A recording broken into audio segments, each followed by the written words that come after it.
Home prices have been going up. Interest rates are still relatively low, but starting to creep up. We get this question almost daily right now. Is now a good time to buy a home, or did I miss my chance? Should I wait for home prices to come back down? In episode 50 of the Inside Real Estate Show, I'll do my best to answer the question, is now a good time to still buy a home? We'll talk a little bit about trying to time the real estate market, and I'll share with you what Katherine and I are personally doing with real estate. This is the Inside Real Estate Show, where we give you the insight behind the information so you can make smart home buying, home selling, and real estate investing decisions. And now your host, author, speaker, broker, and investor, Darren Persinger. Unless you're one of the people that can afford to buy a home with straight up cash, the home value is just one piece of the puzzle when you talk about affordability and you want to answer the question, is now a good time to buy? Another component of that, a big component of home affordability, is the interest rates. 18.5%.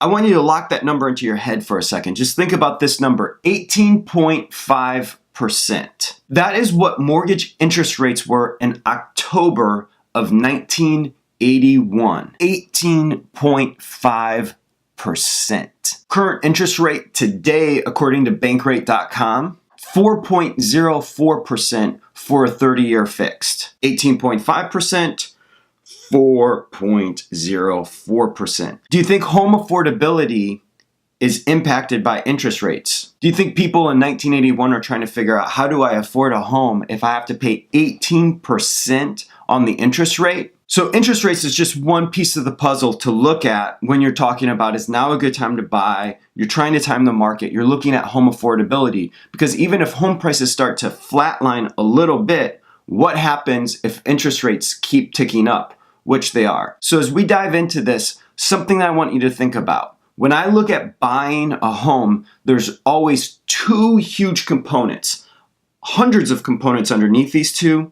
But the two major ones that you're dealing with, that I deal with as a real estate agent on consulting a buyer, helping them through this process, is you have the financial side of it and you have the psychological side of it. So buying a home involves both the psychological and the financial side, and you have to be confident in both of those for you to feel confident in buying a home. If it doesn't make sense for you because your finances aren't in order, then you're not going to look at right now as a good time to buy. If for some reason psychologically you think now is a bad time to buy whatever, you're uncertain with your job, you're uncertain with a relationship, whatever it might be, psychologically you might not think it's a very good time to buy for you. An interesting thing is that some people look at home prices as going up as being a good thing. So they look at right now is a great time to buy because home prices are going up. On the other side of the coin, some people look at home prices as going up as a bad thing. So they now think that buying a home right now is not a good time to buy. That's just how people view things differently through a psychological lens. Everything's framed a little bit different for each individual. So part of the process of deciding is now a good time to buy, you have to look at, how do you view it? How do you frame it?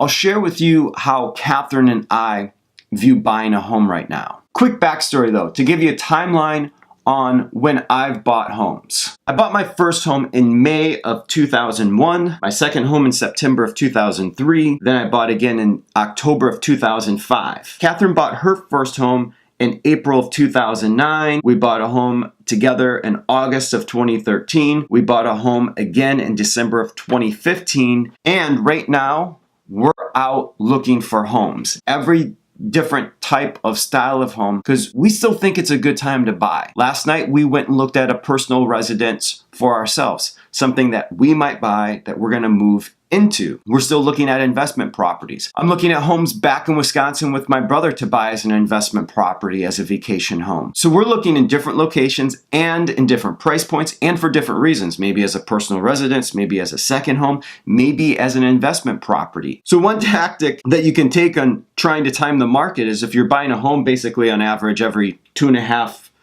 3 years or so, you're never buying at a good time, you're never buying at a bad time. That's one way to kind of hedge your bets. Let's talk about the psychological side of buying a home. A Chinese proverb comes to mind here. The best time to plant a tree was 20 years ago. The second best time to plant a tree is today. I think that proverb transitions well into buying a home or buying real estate. There's a saying in real estate that you don't wait to buy real estate, you buy real estate and wait. One thing that I'm seeing right now is people that are basically doing what I call live-in flips. They're buying homes and then selling them less than 2 years later. Katherine and I own a home in a brand new community.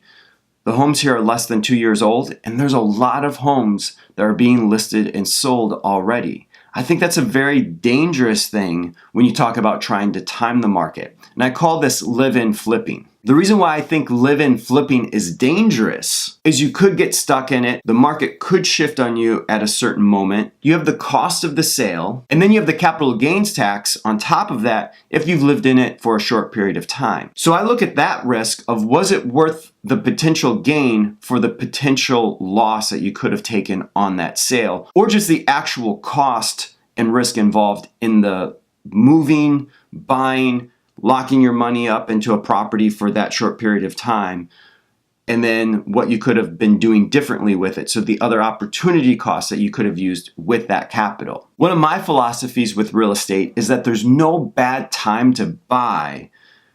Thus the reason why we've bought in every 2.5, 3 years or so on average. There's no bad time to buy, there's just a bad time to sell. It's like the stock market. If you want to just go and Google trying to time the stock market, or should I buy or sell when the stock market is going down, there's a lot of information that you can transition from trying to time the real estate market over to trying to time the stock market. The only time that you lose money in the stock market is when you sell when the market's down. The same thing happens in real estate. People only lose their money when they sell when the real estate market is down. If you just hold on to the property, home prices came back at the lowest point. People are able to sell and make a profit on their home, not just because they paid down principal, because home prices have come back and increased a little bit since its lowest point, overall on average. So my philosophy is there's no bad time to buy, just a bad time to sell. So going back to my own personal timeline, one of the reasons why I've only actually sold one of my homes ever. Katherine and I are a buy and hold type of real estate investor. Now to the other side of the coin, the financial side. The main question that you have to answer for yourself is, what's the alternative? If now's not a good time to buy for me, what's the alternative? What else are you doing? You're most likely renting, right? So if renting is the alternative for you, how's that really going?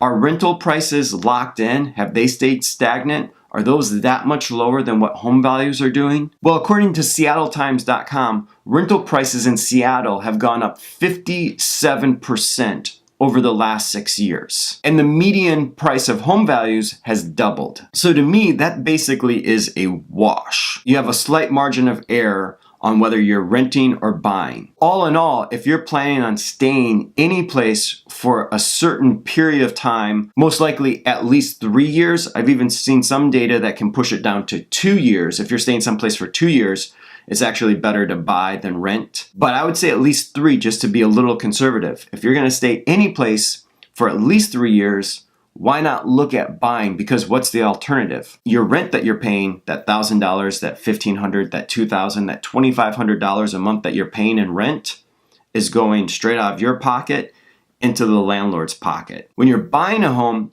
you have a portion of the money that's going out for property taxes, but you get to write that off. You have a portion of the money that's going out for your interest rate, but you get to write that off. And then of course you have your upkeep and your maintenance of it. But depending on the type of home that you're buying and what you personally want to do for the home, that cost is fairly in your control. So to recap the information in episode 50 of the Inside Real Estate Show, there's two sides of the coin that you have to look at when deciding if now is a good time to buy. The psychological side and the financial side. Psychologically, are you there yet? Are you mentally prepared to be a homeowner? If you're not psychologically prepared for it, it's never going to be a good time for you. Until you're ready psychologically, you're not ready to be a homeowner. You'll always see a reason why it's not a good time to buy. Like I said, some people see home prices as going up as a good thing. Some people see home prices going down as a good thing. It depends on what your perspective is, how you view the real estate market and how you view home ownership. What does a home represent to you? What does it mean to you? Until you're psychologically prepared for it and you see it as something that you want, it will never be a good time for you to buy. On the other side, financially. Are you ready financially for home ownership? What else are you doing with that capital? What's the opportunity cost of what you could be doing with it? One of the things I look at, if you're really trying to time the market, I would give you some advice that Warren Buffett says. And I think Warren Buffett is an okay person to take advice from when you look at trying to time things. And when he talks about timing the stock market, he calls it a mistake.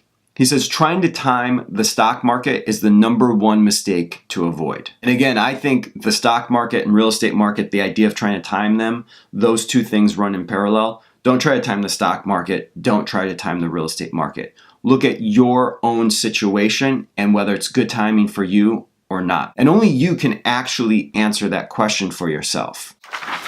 Just like Katherine and I look at right now is a good time for us to buy. We think just because home prices are up, that doesn't impact us on thinking that now is a bad time to buy. There's certain things that we're looking for in investment, certain things that we're looking for in a personal residence. And for us, right now would be a good time to buy. How about for you? Would now be a good time for you to buy? If it is, contact us or just head to persingergroup.com and start your real estate search there. I want to thank you for watching and listening, and like this and subscribe to this wherever it is, whatever platform you're on watching and listening to this. In upcoming episode, I want to dive deeper into the idea of trying to time the market. I'll go more in depth into that and why it's a mistake and the problems that trying to time the market can create for you. And if you have questions, you can email me, Darren@persingergroup.com. I'll either answer your question in an email back to you or possibly use your question to answer that and create an episode of Inside Real Estate Show. So if you have questions, email them, Darren@persingergroup.com. If you want to listen to more episodes or watch more episodes, visit InsideRealEstateShow.com. I'll see you on the next episode.